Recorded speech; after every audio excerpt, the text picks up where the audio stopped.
Anda telah mengunduh podcast yang dipaparkan oleh Pendeta Dr. Erastus Sabdono ini dari truth.id/voice. Selamat mendengarkan podcast ini. Shalom saudara sekalian, salam sejahtera dalam kasih Tuhan kita Yesus Kristus. Kebenaran hari ini 20 April berjudul Ikatan dengan Tuhan. Ikatan dengan Tuhan. Pelabuhan hidup adalah sesuatu yang membuat seseorang merasa aman, nyaman, lengkap, dan bahagia. Tidak sedikit orang yang berlabuh di pelabuhan yang salah sehingga terpenjara di situ. Padahal pelabuhan satu-satunya yang harus dituju adalah Tuhan dan kerajaannya. Tuhan Yesus Kristus itulah yang harus menjadi pelabuhan kita, yang sama dengan kekasih jiwa kita sebagai orang percaya. Demi kesetiaan dan kecintaan kita kepada Tuhan Yesus Kristus, orang percaya harus membuktikan dengan tindakan nyata dalam seluruh aspek kehidupannya. Pada zaman gereja mula-mula, Allah mengizinkan mereka mengalami aniaya yang begitu hebat. Dalam aniaya tersebut, terkesan Tuhan tidak membela mereka. Mereka harus mengorbankan harta, keluarga, ketenangan hidup, bahkan nyawa mereka sendiri. Dalam segala keadaan,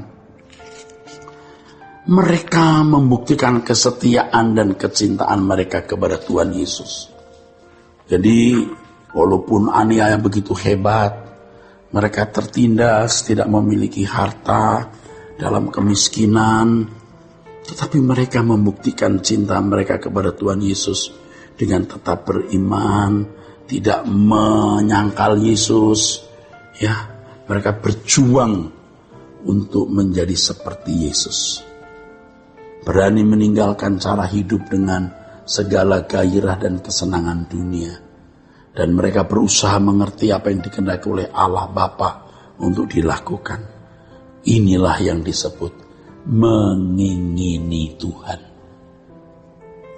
Kita harus, saudaraku, merindukan dan mengingini Tuhan lebih dari kita merindukan dan mengingini apapun dan siapapun.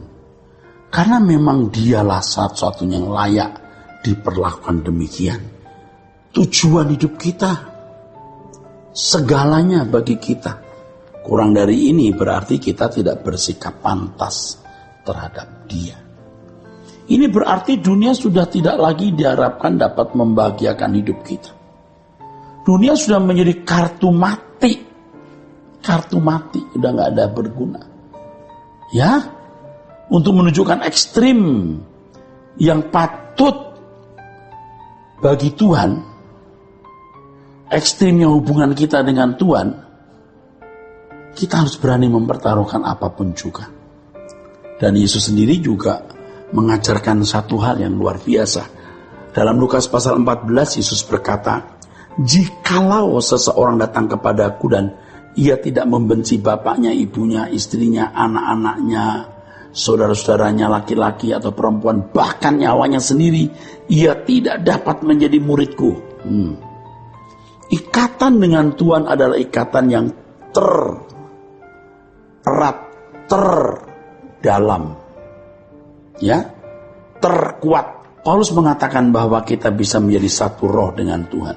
1 Korintus 6 ayat 17. Barang siapa mengikatkan diri dengan Tuhan, menjadi satu roh dengan Dia. Begitu, saudara. Kalau sudah sampai pada level satu roh, ini berarti tidak ada lagi sesuatu yang menghalangi ikatan antara kita dengan Dia, saudara. Ini sebuah ikatan yang melebihi ikatan dengan siapapun dan apapun. Ikatan dengan Tuhan haruslah sebuah ikatan dua pihak, ya, bukan ikatan satu pihak, harus dua pihak. Dalam sebuah relasi dan ikatan dua pihak dibutuhkan sikap saling percaya. Itulah sebabnya yang harus dipersoalkan dalam hal ini adalah apakah Tuhan bisa mempercayai kita? Apakah Tuhan bisa mempercayai kita? Oh jelas Tuhan bisa kita percayai, tapi kita bisa dipercayai Tuhan enggak? Bukan hanya mempercayai kuasa Tuhan dan mengalami mujizatnya. Banyak orang cukup puas bila mengalami suatu kejadian yang spektakuler seperti mujizat. Hal itu sudah dianggap cukup menandai eksistensi Tuhan dalam hidupnya. Padahal yang penting bukanlah kejadian sesaat yang menunjukkan kehadiran Allah dalam hidupnya melalui mujizat itu, melainkan sebuah ikatan yang terjalin setiap saat, di mana seseorang mengalami Tuhan dengan sungguh-sungguh, berjalan dengan Tuhan sungguh-sungguh, dan hal ini akan nampak dalam kualitas hidupnya.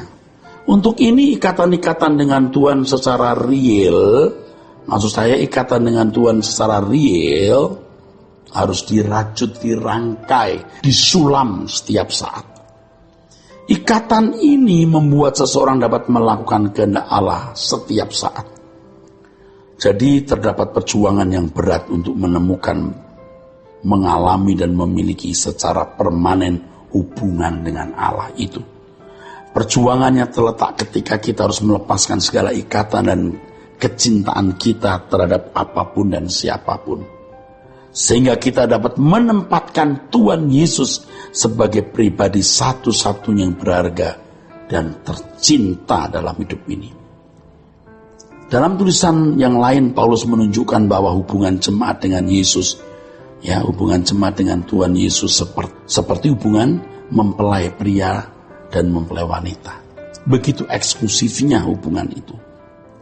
Perjalanan hidup kita adalah perjalanan untuk menemukan, mengalami dan memiliki hubungan unik, yaitu hubungan yang istimewa di bumi dengan Tuhan, juga di balik kubur nanti dan sampai selama-lamanya. Orang yang tidak memiliki hubungan eksklusif dengan Tuhan tidak akan pernah menjadi sekutu Tuhan dan tidak akan bersama-sama dengan Tuhan selamanya. Jadi apakah seseorang nanti diterima oleh Allah atau tidak, itu sudah bisa kelihatan. Kualitas hidupnya hari ini akan menunjukkan apakah dia akan bersama dengan Tuhan selamanya atau tidak. Jadi kepastian itu bukan dibangun dari doktrin, bukan dari sistematika teologi yang dipahami dalam pikiran atau dalam otak kita, tapi pergaulan pribadi yang nyata dengan Allah, sehingga seorang memiliki kesaksian dalam hidupnya bahwa dia bergaul dengan Allah. Dia tahu Allah pasti menerimanya di rumah kekalnya nanti.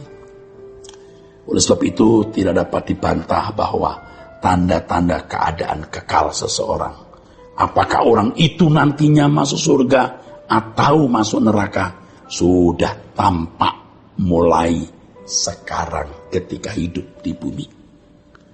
Ini adalah bentuk orang yang serius dengan Tuhan. Saudara perhatikan, catat baik-baik. Tuhan tidak akan bersama orang yang tidak serius berurusan dengan dirinya. Tuhan hanya mau berurusan dengan orang yang serius berurusan dengan dia. Pengalaman luar biasa ini dialami oleh penulis kitab Mazmur yang menyatakan perasaan itu dengan ungkapan kata ini.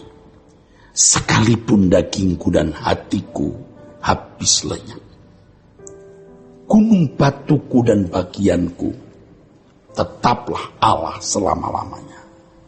Orang yang memiliki ikatan seperti ini adalah orang yang telah selesai dengan diri sendiri. Jadi selama orang masih punya ikatan dengan sesuatu yang bukan Tuhan, dia belum selesai dengan dirinya sendiri. Hanya orang yang memiliki ikatan dengan Allah yang selesai dengan dirinya sendiri.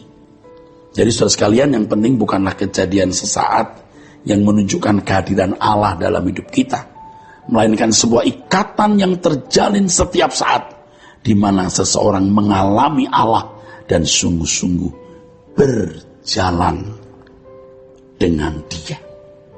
Luar biasa saudara ya. Kita memiliki Allah yang hidup, yang bisa kita alami, real, konkretnya. Kiranya kebenaran ini saudaraku sekalian memberkati kita semua. Sola Gracia. Untuk berlangganan renungan harian dalam bentuk cetak, silakan hubungi Truth Literatur di nomor telepon 0878 7870 7000. Untuk mendapatkan CD khotbah, MP3 renungan Truth, dan CD album lagu produksi Sola Gracia, Anda dapat menghubungi di hari dan jam kerja di nomor telepon 021 638 60953. Tuhan Yesus memberkati. Sola Gracia.